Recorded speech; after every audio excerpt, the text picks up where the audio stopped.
नमस्कार। News times समाचार bulletin में आपका स्वागत है। मैं हूं सर्वेश कुमार सिंह। न्यूज़ टाइम्स समाचार बुलेटिन में सबसे पहले हेडलाइंस। प्रधानमंत्री ने पुरुलिया में की चुनावी सभा, कहा तृणमूल सरकार के अब गिनती के दिन बचे। बेंगलुरु में कल से होगी राष्ट्रीय स्वयंसेवक संघ की बैठक, नए सरकार्यवा का होगा चुनाव। अयोध्या में रामलला के दरबार में हुई मुहूर्त पूजा, राम सेतु फिल्म के लिए मुहूर्त शॉट भी फिल्माया जाएगा। 1 साल में हट जाएंगे सभी टोल, लोकसभा में नितिन गडकरी का ऐलान। रूस ने अमेरिका से अपने राजदूत को वापस बुलाया। अमेरिकी राष्ट्रपति के पुतिन को हत्यारा बताने पर बिगड़े संबंध। आगरा में यमुना एक्सप्रेसवे पर हादसा, पश्चिम बंगाल जा रही बस पलटने से 20 यात्री घायल। सुनील गावस्कर ने की कोहली की टीम की तारीफ, कहा इस टीम के पास भारत की सर्वकालिक महान टीम बनने का मौका। कोरोना के बावजूद कारोबारी गतिविधियों ने पकड़ी रफ्तार, फरवरी में कंपनियों के पंजीकरण में 35% का इजाफा। प्रधानमंत्री नरेंद्र मोदी ने आज पश्चिम बंगाल के पुरुलिया में चुनावी सभा को संबोधित किया। प्रधानमंत्री ने सभा में आज ममता बनर्जी पर तीखा हमला बोला। उन्होंने कहा कि टीएमसी भ्रष्टाचार का पर्याय बनी हुई है। टीएमसी का मतलब है ट्रांसफर माय कमीशन, जबकि हम डायरेक्ट बेनिफिट की बात करते हैं। डायरेक्ट बेनिफिट स्कीम हमारी योजना है। उन्होंने कहा कि टीएमसी ने बंगाल के विकास को रोका हुआ है। ममता दीदी कहती हैं कि अब खेला होवे, हम कहते हैं अब विकास होवे।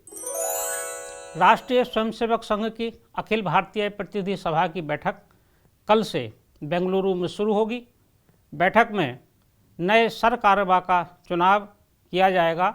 ये चुनाव 20 मार्च को होगा।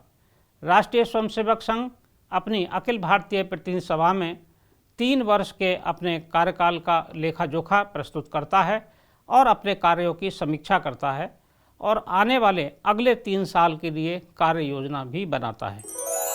अयोध्या में राम सेतु फिल्म के लिए मुहूर्त पूजा हुई। अक्षय कुमार की ये फिल्म बहुत शीघ्र उसका मुहूर्त शॉट फिल्माया जाएगा। उनके साथ के सभी कलाकारों ने रामलला के दरबार में माथा टेका और पूजन किया। केंद्रीय सड़क एवं परिवहन मंत्री नितिन गडकरी ने कहा है कि 1 साल में देश से सभी टोल प्लाजा हटा लिए जाएंगे।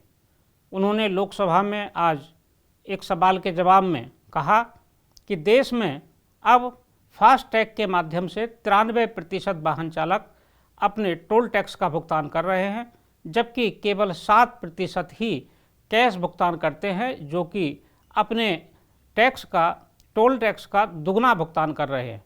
उन्होंने कहा कि 1 साल से भी कम समय में जीपीएस के माध्यम से टोल टैक्स वसूलने की व्यवस्था होगी।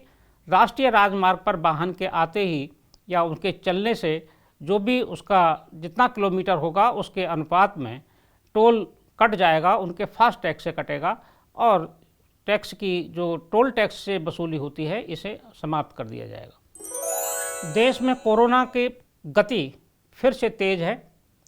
पिछले 24 घंटे में 35,800 नए मामले सामने आए हैं और 171 लोगों की मृत्यु हुई है। कोरोना के बढ़ते प्रकोप को देखते हुए महाराष्ट्र के कई शहरों में लॉकडाउन लगाया गया है, जबकि उत्तर प्रदेश के गाजियाबाद और नोएडा में धारा 144 लगा दी गई है। अमेरिका और रूस के राजनयिक संबंध बिगड़ गए हैं। ये संबंध अमेरिकी राष्ट्रपति जो बाइडेन की उस टिप्पणी के बाद बिगड़े हैं जिसमें उन्होंने रूस के राष्ट्रपति पुतिन को हत्यारा कह दिया था। एक इंटरव्यू के दौरान जो बाइडेन ने आरोप लगाया कि रूस के राष्ट्रपति ने अमेरिकी चुनावों को प्रभावित किया और उन्होंने अपने जो विरोधी हैं उनको जहर देकर मारने का प्रयास किया।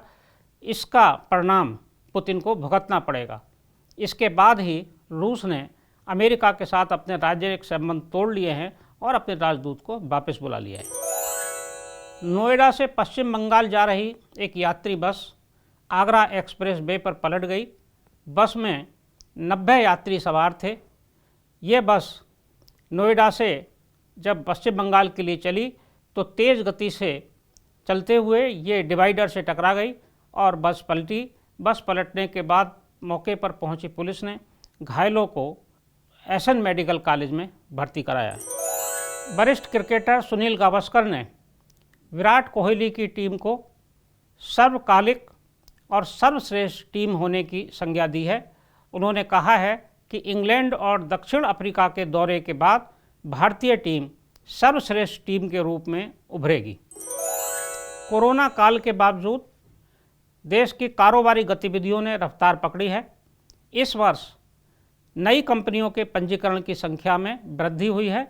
पिछले साल इसी अवधि में 10,000 नई कंपनियां पंजीकृत हुई थीं, जबकि इस बार फरवरी माह तक 14,000 कंपनियों का पंजीकरण हुआ है। इससे अनुमान लगाया जाता है कि देश में कारोबारी गतिविधियों में तेजी आई है। न्यूज़ टाइम्स समाचार में आज बस इतना ही।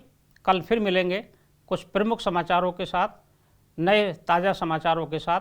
तब तक के लिए मैं सर्वेश कुमार सिंह आपसे विदा लेता हूँ। नमस्कार।